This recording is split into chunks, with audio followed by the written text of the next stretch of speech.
नमस्कार दोस्तों, कैसे हैं आप लोग। मैं पुष्पेंद्र स्वागत करता हूं आपका एक बार फिर आपके अपने चैनल सैलरी ज्ञान और इन्वेस्टमेंट में, जहां मिलती हैं आपको सैलरी और इन्वेस्टमेंट से जुड़ी सारी जानकारियां।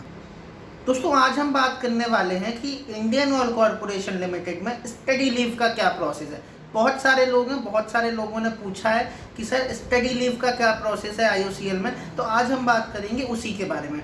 मैं आपको बहुत सारी चीज़ें बताऊंगा स्टडी लीव के बारे में। इसके साथ साथ मैं इसका सेकंड पार्ट भी बनाऊंगा, जिसमें कि मैं आपको इससे जुड़ी हुई कुछ और चीज़ें बताऊंगा। तो आइए दोस्तों, शुरू करते हैं स्टडी लीव का क्या प्रोसेस है।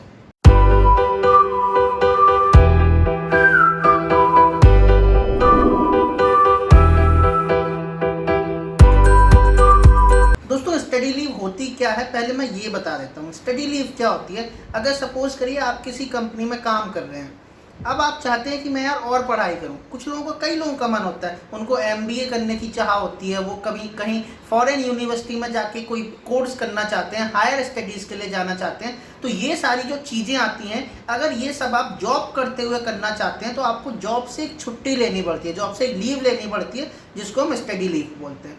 अब study leave Indian oil corporation में स्टार्ट करने से पहले मैं इसको दो पार्ट में डिवाइड करता हूँ, जिसके बारे में मैं आपको बताऊँगा।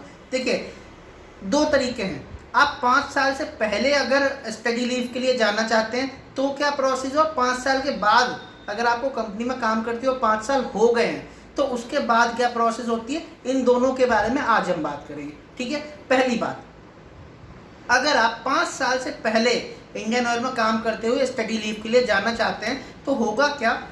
पहली बात तो वो स्टडी लीव नहीं कहलाई जाएगी, ठीक है, क्योंकि मिनिमम जो रिक्वायरमेंट है कंपनी की तरफ से स्टडी लीव लेने की वो है 5 साल। 5 साल आपको कंपनी में काम करना पड़ेगा तो ही आपको स्टडी लीव मिलेगी। अब अगर आप 5 साल के पहले जाना चाहते हैं तो क्या होगा, 5 साल के पहले अगर आप चाहते हैं तो आपको रिज़ाइन करना पड़ेगा।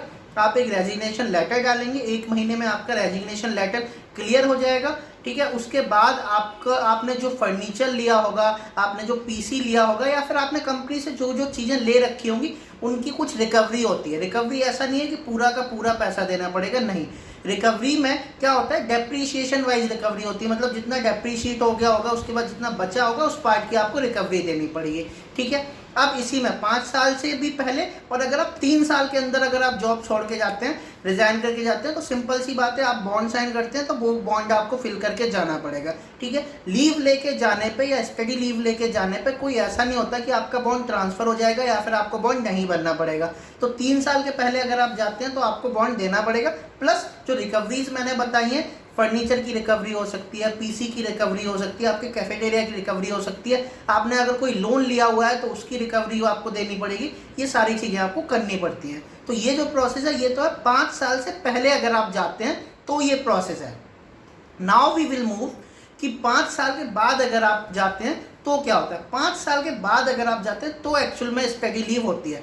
अब 5 साल के बाद अगर आप जाते हैं तो इसमें 2 ऑप्शन है। 2 ऑप्शन क्या है, आप कंपनी की तरफ से स्पॉन्सर्ड होकर जा रहे हैं, और दूसरा आप अपने पैसे लगा के स्टडी लीव लेके जा रहे हैं। ठीक है, अब जो कंपनी की तरफ से स्पॉन्सर्ड होके जाने वाले होते हैं उनका मैं पूरा का पूरा डिटेल आपको नेक्स्ट वीडियो में बताऊंगा, क्योंकि उसमें बहुत सारी चीज़ें आती हैं। लेकिन हम दूसरे वाले टॉपिक पे बात करते हैं कि अगर आप अपने पैसे लगा के जाने वाले हैं तो पहली बात तो आपको 5 साल हो गए हैं तो आपको कोई बॉन्ड नहीं भरना पड़ेगा, सिंपल। अब आपने कहा कि मुझे स्टडी लीव के लिए जाना है, आप कंपनी में आपने एक एप्लीकेशन लगाया कि सर मैं हायर स्टडी के लिए जाना चाहता हूँ, मैं एमबीए करना चाहता हूँ, मैं फॉरेन यूनिवर्सिटी में एडमिशन लेना चाहता हूँ, मेरा एडमिशन हो गया है, ये जगह मुझे मिल गई है, मेरा ये एडमिशन लेटर है, now I want a study leave. तो क्या होगा, कंपनी की तरफ से आपको मिलेगी 2 साल की स्टडी लीव। ठीक है, अब फीस आप पे कर रहे हैं, this is not a sponsored study leave. ठीक है, कंपनी स्पॉन्सर नहीं कर रही है इसे, फीस आप पे कर रहे हैं। ठीक है, फीस आप पे कर रहे हैं। तो स्टडी लीव का मतलब क्या हुआ, स्टडी लीव का सिंपल सा मतलब हुआ कि जब 2 साल बाद आप आएंगे तो आपको सेम पोस्ट पे आपकी कंपनी आपको दोबारा से जॉब दे देगी। ठीक है, होता क्या है, अगर आप मान लीजिए कि नहीं आते हैं इस चीज़ में, आपने कंपनी से स्टडी लीव ली और आप बाद में वापस नहीं आते हैं, तो होता क्या है, स्टडी लीव पर जाने से पहले आपसे बॉन्ड साइन करवाया जाता है। बॉन्ड क्या होता है, देखिए आपका ये वो वाला बॉन्ड नहीं है कि आप 3 साल के अंदर छोड़ दोगे तो आपको पैसा भरना पड़ेगा, ये वो वाला बॉन्ड नहीं है, ये स्टडी लीव वाला बॉन्ड है। इसमें क्या है, स्टडी लीव आप कंपनी की तरफ से ले रहे हैं, आप दोबारा से आके कंपनी को ज्वाइन कर सकते हैं, आपको कोई इंटरव्यू नहीं देना पड़ेगा, आपकी कोई कुछ भी आपको ऐसे इनिशियल प्रोसेस नहीं करनी पड़ेगी। सिंपल क्या होगा, आप आएंगे और कंपनी में डायरेक्टली उसी दिन से ज्वाइन कर लेंगे 2 साल के बाद, जब आपका कोर्स हो जाएगा पूरा। ठीक है, अब क्या होगा कि यार अगर आप नहीं आते हैं तो जो बॉन्ड आपसे साइन करवाया था वो 3 लाख रुपए का बॉन्ड होता है, 2 साल के लिए होता है। आपको कंपनी में 2 साल काम करना पड़ेगा अगर आपने स्टडी लीव ली है। आपने स्टडी लीव ले ली, आपने अपनी MBA कर लिया, आप दोबारा से कंपनी में आ गए, आपने 2 साल जॉब कर ली, तो आपका बॉन्ड पीरियड भी खत्म। Now you can go anywhere you want. ठीक है, अगर आप कंपनी स्विच करना चाहते हैं तो भी आप स्विच कर सकते हैं। ठीक है, नाउ होता क्या है कि अगर सपोज करिए कि आप नहीं आते हैं लौट के, तो आपका जो बॉन्ड पीरियड है या आपका जो बॉन्ड है वो आपसे रिकवर कर लिया जाएगा। ठीक है, तो ये सारी चीज़ें आप समझ गए। अब हम बात करते हैं स्पॉन्सर्ड वाले में। स्पॉन्सर्ड वाले में क्या होता है कि पहली बात तो कंपनी आपको पैसा देती है। मैं आपको इसका सिर्फ ब्रीफ बता रहा हूँ, पूरा डिटेल में आपको बताऊंगा नेक्स्ट वीडियो में, ये सिर्फ मैं आपको ब्रीफ बता रहा हूँ। स्पॉन्सर्ड में क्या होता है, कंपनी ही आपकी फीस पे करती है, कंपनी आपके हॉस्टल का खर्चा देती है, कंपनी आपको पूरी सुविधाएं जो देनी होगी वो भी देती है। ठीक है, कंपनी से सैलरी मिलती है या नहीं मिलती है ये मैं आपको अगली वीडियो में बताऊंगा, थोड़ा सा सस्पेंस भी रहना चाहिए। नाउ तो स्पॉन्सर्ड वाले में तो कंपनी पे कर रही है, एक जो सेल्फ पे है उसमें आपको कंपनी से सिंपल आपको स्टडी लीव मिलेगी, आपको दोबारा आके कंपनी में काम करना पड़ेगा। और अगर आप कंपनी में नहीं आना चाहते हैं, अगर आपको कोई बहुत अच्छा पैकेज मिल गया, सपोज करिए आप MBA करने गए, किसी IIM से MBA कर रहे हैं, सपोज करिए आपकी जो सैलरी उस टाइम पे होगी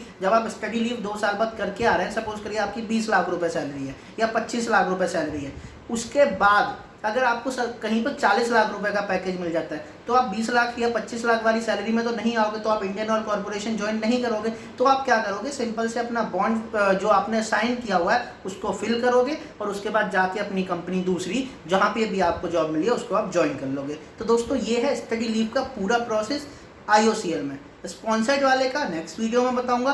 आई होप आपको समझ आया होगा। अगर आपके कुछ क्वेश्चंस हैं तो आप मुझसे पूछ सकते हैं। कई सारी चीज़ें ऐसी हैं कि टाइम टाइम पे रिवाइज होती रहती हैं, सर्कुलर्स आते रहते हैं, जो ह्यूमन रिसोर्स का डिपार्टमेंट होता है उनका यही काम होता है, तो वो बार बार सर्कुलर्स निकालते रहते हैं, उसमें थोड़े बहुत चेंजेस करते रहते हैं। ठीक है, कभी मैं आपके साथ सर्कुलर भी शेयर कर दूंगा। अगर आपके कुछ क्वेश्चंस है तो आप नीचे कमेंट करके पूछ सकते हैं, मैं ज़्यादा से ज़्यादा कोशिश करूंगा आपके क्वेश्चंस का रिप्लाई देने की। तो दोस्तों आज के वीडियो में इतना ही, आगे फिर मिलेंगे एक नए वीडियो में एक नई नॉलेज के साथ। तब तक के लिए बी हैप्पी, बी मोटिवेटेड। नमस्ते।